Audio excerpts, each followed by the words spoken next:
Oh, the never-ending challenges of living on the roads. And boy, earlier on this road here is totally shut down. And this is so strange. So yeah, wow.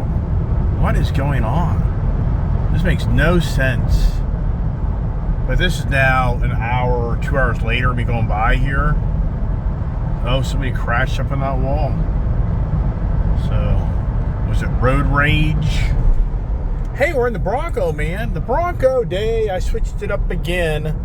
I am in. Welcome to Ice Age TV. I've changed my whole look, the whole ride. Kind of cool up here, but actually it's warmed up a little bit. But earlier it's like, man, it's just too damn cold out. I changed out my outfit. And the kid, once again, is out and about working out of the Jeep Gladiator. And I have to be somewhere totally opposite directions. That's a challenge in my business. If I've got problems one way that's north and another way south, oh man, it gets crazy. So my kid is once again saving the day for me because she is out working. Really cool. And she's loving the Jeep Gladiator. And I'm back in my Bronco, and I'm liking the Bronco. It's so interesting in my Bronco that I can get a little better exhaust note out of this thing, and I didn't even know it till this morning. There's a little set for your exhaust note here. So you can go to Sport. It's already there. You go to Baja. Oh, wow. So it's really opened up now. And it's telling me that technically I'm only supposed to use it in Baja mode, off-road use only. But this thing's got a little bit more of a note on it, which is respectable. You really can't hear it that much now because I'm up the highway. But I mean, it's the truck here. It just gets down the road. But you know, after driving that Jeep Mojave, I tell you what, as much as I've beaten up the Jeep product, making it sound like the weaker of the two, I tell you what, you hear that exhaust now? That Jeep is just a really nice, that V6 Pennstar motor really has kind of taken me back. Even asked my daughter last night. I was like, what do you think of that V6 motor? And she's like, it's fine. It's plenty powerful. I'm like, really? I said, does it feel that much different from your Bronco? She's like, not. The Bronco had some more power, but it's not like radical. So there's kudos for the Jeep. The GP, I've kind of got back in the Jeep forum. I'm such a guy that kind of bounces around different forums. I have so many different vehicles, and I kind of get in, then I just kind of share my fun mode, then I disappear, which I think that irks some people. But I just have so many vehicles, and for me to stay in all different forums, it just takes up a lot of your time and responding to messages and postings. And so I just have kind of really detached myself from the forums. And here's the thing, I went to the Jeep forum, Gladiator forum, and I posted my excitement of my Jeep Gladiator, and sure enough, it never fails. You get people in there, oh, you're just promoting your YouTube channel, this is all about you. So this morning actually I had some really good responses out of my excitement of my, wow, I'm back with the Jeep Gladiator. That was my posting. And shared just, some short videos there, and then it just becomes the YouTube hate. So I said, you know what? I'm not a clickbait guy, so I deleted all the videos. Like, here, to make this one guy happy, I said, here, all the videos are gone now. Then I just did a big, long posting of my story of what played out and everything, versus I don't usually do that. I just give you the video, watch the video, you kind of get the content, you kind of get the gist of what's going on versus having to read, a page length of the whole conversation of what played out. And that's why I like to post these videos in car forums, because it just cuts to the chase.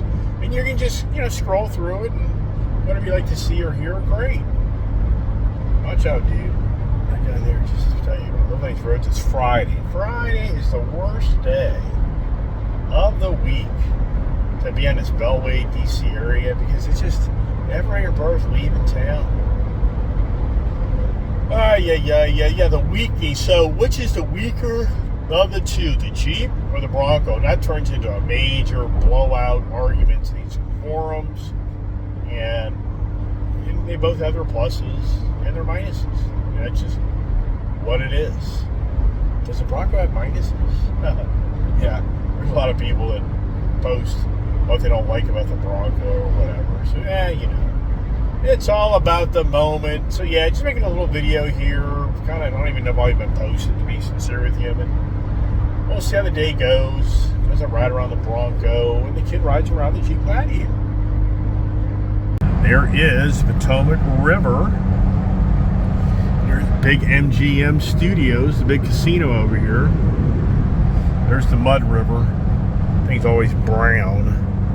Gotta turn on my adapter. Kind of forgot about that. Or is it on? I don't even know. Oh, there it is. Too many different vehicles. Too much information. Yeah, it's interesting. It's this morning I was talking to my morning conversation about weakening, and you know, I think about things, but I just totally forget them because I don't have like notes in front of me as I talk in my morning conversations. And I forgot to mention, I said it's very interesting on how the men are wanting to become women in sports, and I got to thinking, you know, it's a no-brainer.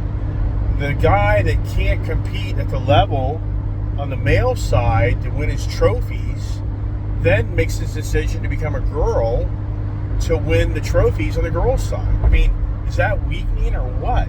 So, I mean, think it through. The guy that's not strong enough to compete in his own natural gender makeup, he becomes very disgruntled. So the way that person overcomes that is they then change their gender to compete with the girls. We just live in such interesting times. Is it? I mean, are the clown suits being handed out yet? I mean, sincerely, when do the clown suits start being handed out? When do we start seeing more of that style driving down the road and the guy next to you's in a clown suit, right? Yeah. Spring is right around the corner here for us, and boy, it doesn't feel like it today at all. And it's about noontime here, and I don't get my act together and get off this road by 2-3 o'clock. It's over. Oh, the Braptor gets up the road. Not a vehicle, though. You know, kind of jumping out of vehicles. It's kind of interesting. I can kind of really just feel how big this vehicle is. And it's powerful, but at the same time, it's a lot of vehicle. And that power boost kind of ruins it, because the power boost, that Ford power boost, that electric little motor set up in that thing, it's in the transmission. That's where that motor is. It's like between the torque converter and the drivetrain. The guy made a video about that the other day. Pretty cool. And so it's like a little generator in your transmission. And so that thing's just so like powerful. And this here, yeah, I mean, it's an SUV. It's an off-road vehicle. So you're just not going to get that same real radical type of, you know, kick you back. And it kind of even feels underpowered in some ways. Really, even for me. I mean, this thing here, it's great, but at the same time, I've kind of, that power boost has kind of ruined the ice age, where the hybrid setup is just so nice. And that's what would be really cool, is the manufacturers just so need to be pushing more of the hybrid setup, because it's just a great package. But yeah, they can do that. Yeah, right. I'm heading to the Jeep Ram Dodge dealer because I left my gate opener in my Maverick. If you saw that video the other day, I was so bummed because I forgot to bring the gate opener home. I thought my wife would see me come back in the driveway. Then it turned into, what have you done now? Even though I did get approval, not really, but she did over the weekend. Saturday, no, I was going to go look at a Jeep, maybe buy a Jeep, but it never played out. And I haven't told her it didn't play out. Then to show up at the Jeep, she'll just be like, what? So I went by there to get my gate opener, and they're going to give me some nice little key change, you know, whoop-de-doo, all right. But the biggest thing is the sales guy, if you want to feel like you're going down the road in the Braptor, you know, the thing is, in this area, look, I mean, people just This ain't no slow-paced area. There goes the Jeep Gladiator. So, a sales guy called me this morning. And said, hey, would you like to sell your Challenger Red Eye? I said, yeah, for the right amount of money. And he's like, what's that? I'm thinking it's $125, $150. I don't know. And he's like, what about like in the 90s? Like, And he's like, well, I got a guy that really wants a Red Eye, and he's interested in yours. I said, well, yeah, but the problem is I'm not partnering without really good money. Even that, I mean, for myself, I'm like, man, so I really let it go? Because once it goes away, then I'll never get it back. And that's what I told the guy. And then already there's no doubt in my mind, as the year progresses and people start to find out these things aren't a dime, they're just not in the market, people are even want them even more. So the stupid numbers will start happening. If the guy offered me $150 for mine right now, would I take it? Yeah, probably.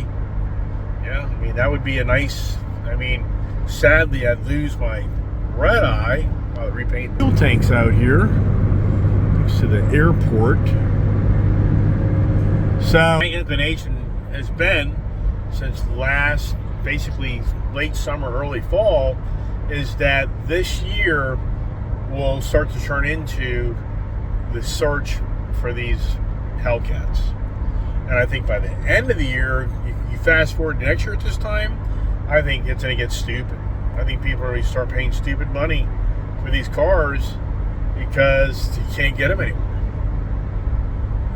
All right, kids out in the field, working, calling me, pretty cool. And it's all about living on the road. So that's what I do every day of my life. If you follow my channel, and a lot of, I mean, I have pulled back. I'm doing a lot of video time in the daytime because there's so much going on. But now with my kid kind of picking up the slack, I got another guy that's actually worked for me. And now he's kind of doing some more work, which is helping out. So it's all kind of coming together. So that's a blessing, right? Oh, there's a guy just hauling butt on his motorcycle. So, all right, now we got to head to the dealership. Dangerous to get up there. What are we going to buy next, right? Yeah, that's the danger. Kind of walk into a car dealership and walk back out without an extra set of keys. Yeah. And that's the reason the Ram TRX is just such a, it's just such a hard, it's a great truck. I mean, sincerely, I'd like to have one, but it's too much money. If it wasn't so much money, I'd get one, but it's so expensive for the fun factor. I just can't taste it, and that's the problem. Man, it's a gas hog for me. I mean, I'm not going to drive every day, but it's really more about, if I could get that Ram TRX Sandstorm or Desert Storm color one for like 80 grand, I would definitely buy it. Yes, I'd buy it. 90 grand, yeah, I'd probably buy it too. Once it gets that 100 grand mark, I'm just like, yeah, I'm out. It's too much money. Warmed up a little bit.